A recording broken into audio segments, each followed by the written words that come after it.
என் அன்பு குட்டிச்சலங்களுக்கு வாழ்த்துக்களும் வணக்கங்களும்.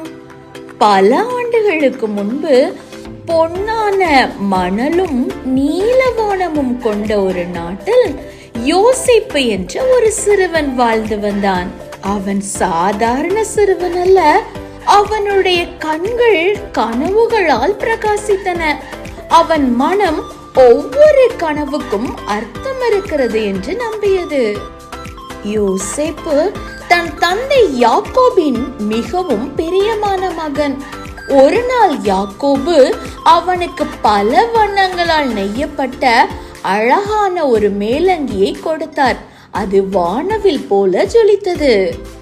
ஆனால் யோசேப்பின் சகோதரர்கள் அந்த மேலங்கியை விரும்பவில்லை. அவனுடைய கனவுகளை அவர்கள் இன்னும் விரும்பவில்லை. அண்ணா அண்ணா, நான் ஒரு கனவு கண்டேன், அதை சொல்லவா? நம்ம எல்லாரும் வயலில் கட்டுகளாக கோதுமை கட்டினோம். என் கட்டு நேராக நின்றது, உங்கள் கட்டுகள் அதை வணங்கினன்னு ஒரு நாள் யோசேப்பு அவன் சகோதரர்கள் கிட்ட சொன்னான். அவ்வளவுதான், அவங்க சகோதரர்களின் முகமெல்லாம் மாறியது. மற்றொரு நாள் யோசேப்பு, அண்ணா இன்னைக்கு நான் ஒரு கனவு கண்டேன். சூரியன் சந்திரன் 11 நட்சத்திரங்கள் என்னை வணங்கினன்னு சொன்னான். யோசேப்போட சகோதரர்களின் இருதயத்துல பொறாமை புயலாக எழுந்தது. ஒரு நாள் காலையில யோசேப்போட அப்பா யாக்கோபு யோசேப்பை அழைத்து, உன் சகோதரர்கள் எல்லாம் தூரத்துல ஆடுகளை மேய்ச்சிட்டு இருக்காங்க, நீங்க அவங்கள சென்று பார்த்துட்டு வரீங்களா அப்படின்னு சொல்லி அனுப்புறாரு. யோசேப்பு அவங்க அப்பா வாங்கி கொடுத்த அழகான ட்ரெஸ் போட்டுட்டு ஜாலியா கிளம்பிட்டான்.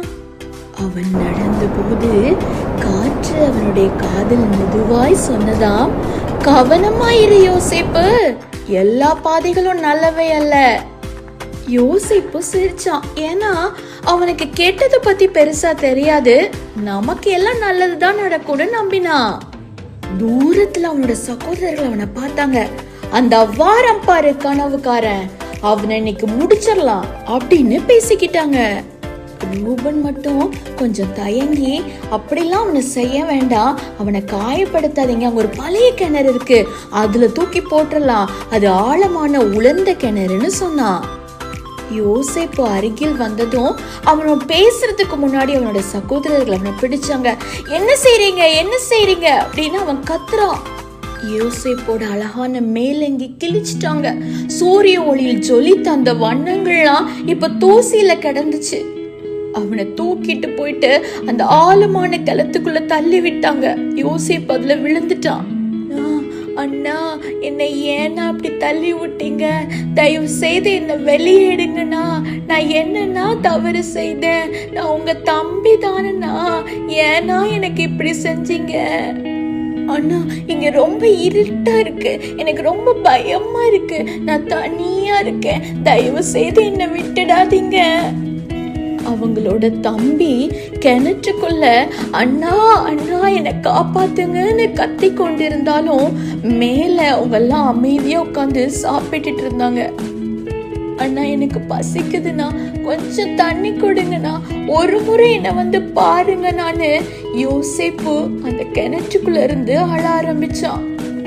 அவனை பத்தி யோசிக்காதீங்க, அவன் கத்துறதெல்லாம் கேட்கவே கேட்காதீங்க, நல்லா உட்காந்து சாப்பிடுங்க அப்படின்னு ஒரு சகோதரன் அங்கு பேசுகிறான்.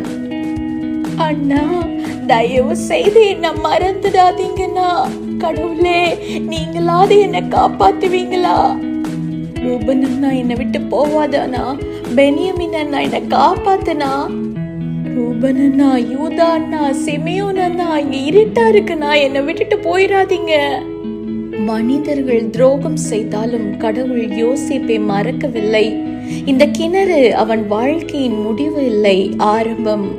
யோசேப்பு இவ்வாறாய் கண்ணீரோடு கூப்பிட்ட பொழுது கிணற்றின் சுவரில் ஒரு மெதுவான ஒளி தெரிந்தது. அந்த ஒளியிலிருந்து வந்த குரல் சொன்னது, நான் ஆழமான இடங்களின் காவலன், கிணறுகள் குகைகள் மறைந்த பாதைகள் விழுந்தவர்களை நான் காப்பாற்றுகிறேன். அந்த குரல் கிட்ட யோசிப்பு கேட்டான், ஏன் எனக்கு இப்படி நடந்துச்சு, கடவுள் ஏன் காப்பாத்த வரல அப்படின்னு கேட்டதுக்கு அந்த குரல் சொன்னது, ஆழமான கிணறும் வானத்தை அடைய வேண்டிய கனவுகளை தடுக்க முடியாது என்று. இருட்டா இருந்தனால மிகவும் பயந்து கொண்டிருந்த யோசேப்பு கிட்ட ஒரு அழகான மின்மினி பூச்சி பறந்துட்டு இருந்துச்சு. அந்த மின்மினி பூச்சிட்ட யோசேப்பு கேட்டா, நான் வெளியே வருவனா, என்ன வெளியே கொண்டு வருவாங்களா அப்படின்ட்டு. உன் கதை இதோடு முடிஞ்சதுன்னு அவங்க நினைக்கிறாங்க. ஆனா காட் இங்கதான் உன்னோட வாழ்க்கைய தொடங்க போறாரு. அவங்க சகோதரர்கள்லாம் கொஞ்சம் கூட மனசாட்சி இல்லாம நல்லா சாப்பிட்டுட்டு உட்காந்து பேசிட்டு இருந்தாங்க. ஆனா அந்த கிணற்றுல கீழே அந்த அமைதியான இருள யோசேப்பு மெதுவாக உட்காருகிறான். முதல்ல அவன் கண்ணீரை துடைக்கிறான். அவன் தனது கனவுகள் எல்லாம் நினைக்கிறான். கர்த்தர் என்னை காப்பாற்றுவார் என்று மீண்டும் யோசேப்பு நம்ப தொடங்கினான்.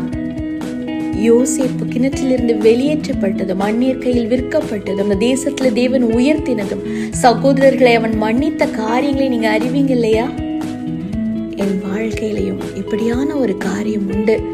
கிணற்றுக்குள், குகைக்குள், இருளான அந்த பள்ளத்திற்குள் தூக்கி போட்ட தருணங்கள் உண்டு. எந்த தவறும் செய்யாத நான் எதுக்கு இந்த கிணற்றுக்குள்ள, இந்த இருளுக்குள்ள தள்ளப்பட்டு இருக்கிற தேவனை பார்த்து கேட்ட நாட்கள் உண்டு.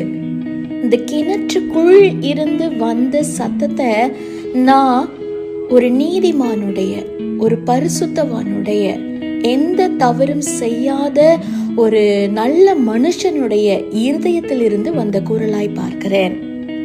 இந்த குரலுக்கு சற்றும் எதிர்மாறாக ஒரு ஆணவமிக்க, ஒரு தற்பெருமை கொண்ட ஒரு அரக்கனின் குரலை குறித்து தான் நீங்க கற்றுக்கொள்ள போறீங்க. ஒரு நீதிமானுடைய அழுகுரல் ஒரு அரக்கனினுடைய அரக்கதனமான குரல். நீதிமானுடைய குரல் பரலோகத்தை எட்டியது. ஆனா அரக்கனுடைய குரல் தெரிந்து கொள்ளுன்னா நீங்க மே 25th இருந்து இருக்கிற எல்லா VBS செஷன்லையும் நீங்க பங்கு கொள்ளுங்க. யார் அந்த வில்லன்னு நீங்களே அறிந்து கொள்வீங்க. God bless you.